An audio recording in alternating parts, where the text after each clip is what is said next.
আসসালামু আলাইকুম। সো আমি আপনাদেরকে বলেছি লাকসামের বিভিন্ন অঞ্চল দেখেন। ইতিমধ্যে আমি চলে এসেছি লাকসামে এবং আমি লাকসামে যে জায়গায় অবস্থান করছি সেটা হচ্ছে রাজঘাট। সো রাজঘাটের মাধ্যমে বিভিন্ন যে জায়গাগুলো আছে সে সবগুলোকে আমি আপনাদেরকে প্রদর্শন করবো ইনশাল্লাহ।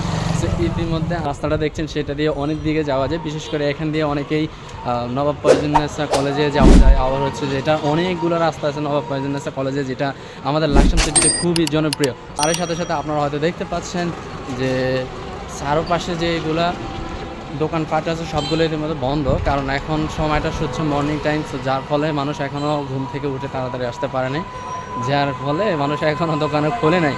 বাংলাদেশের যে অন্যতম জেলা সেটা হচ্ছে কুমিল্লার মধ্যে যে বিখ্যাত উপজেলাগুলো আছে তার মাধ্যমে লাকসামটা খুবই জনপ্রিয় এবং একটা থেকে কোটি কোটি টাকার রপ্তানি আমদানি হয় ইনশাল্লাহ। সো এই জায়গাগুলোর মাধ্যমে আমি এখন আছি বর্তমানে রাজঘাট। রাজঘাট জায়গাটা খুবই পুরানো এবং এই জায়গাটার মাধ্যমে বহু পুরানো সময় বা বিগত কয়েক বছর আগে যখন গাড়ি ঘোড়া বা হচ্ছে যে বিভিন্ন এত বর্তমানে যত রকম প্রযুক্তি আছে সেই রকম না থাকাকালীন এই জায়গাটায় বেশিরভাগের লাকসামের মধ্যে যে বিভিন্ন রকমের লক্ষ লক্ষ কোটি কোটি টাকার যে আমদানি রপ্তানি হয় সেই সময় হয়তো, কিন্তু বর্তমানে সেটা ট্রান্সপোর্ট হয়ে গেছে অন্য কোনো জায়গায়। সো এই জায়গাগুলো আপনারা দেখতে পাচ্ছেন, জায়গাটা যদিও এখানে দোকানপাটগুলো সব বন্ধ আছে। আপনার এইখানে রয়েছে বিভিন্ন ধরনের কাচের মালামাল, যা আমরা প্লেট কিংবা বর্তন বা হচ্ছে যে বিভিন্ন সেট হিসেবে বলে থাকি। সব কিছু দোকানপাট হচ্ছে এই জায়গাটা। এইখানে আপনি পাইকারিতে কিনে নিজে খুচরা বিক্রি করতে পারেন কিংবা আপনার বাসাবাড়ি থেকেও বাসাবাড়ির জন্য কিনে নিতে পারেন।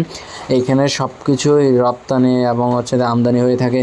সো আপনি আপনার ঘরকে সুসজ্জিত করতে আপনি আপনার নিজের মন মতো সেই সুসজ্জিত প্লেটে বা কিংবা খেতে কিংবা আপনার মনের উৎসর্গ করতে আপনি এখানে এসে কেনাকাটা করতে পারেন। এটা রয়েছে রাজঘাটে ব্রিজ থেকে নেমে আপনি দক্ষিণ সাইডে চলে গেলে আপনি এটা দেখতে পাবেন।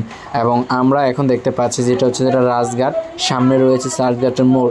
এই রাজঘাটের মূল কেন্দ্র থেকে আপনি বিভিন্ন জায়গায় চলে যেতে পারেন। লাইক আপনি ডান পাশে দিয়ে ব্রিজের উপর দিয়ে গেলে লাকসাম চলে যেতে পারবেন এবং সামনে গেলে ভিজরা কিংবা অন্যান্য আপনার মন বা আপনার গন্তব্যস্থানে পৌঁছাতে পারবেন। আমি যেদিকে থেকে এসেছি সেইখান থেকে আপনি চাইলে সিরিয়াং কিংবা অন্যান্য জায়গায় যেতে পারবেন। এই মোড়টাতে রয়েছে সবসময়, যদিও সকালবেলা এখানে জ্যামজট খুবই কম, কিন্তু সকালবেলা অনুযায়ীও এখানে অনেক টাইম অনুযায়ী অনেক জ্যামজট বা হচ্ছে যে গাড়িগুলো আসা যাওয়া করতেছে সেটাই অনেক বেশি এবং এইখান থেকে মানুষ বিভিন্ন জায়গায় যায়। আর বিশেষ করে দুপুরবেলা তো এখানে হাঁটাই যায় না। এই মোড়ে রয়েছে দেখতে পাচ্ছি আমরা আমগুলো দেখতে সুন্দর লাগলেও কিন্তু এটা খেতে ক্ষতিকর, কারণ এটাতে ফরমালিন যুক্ত।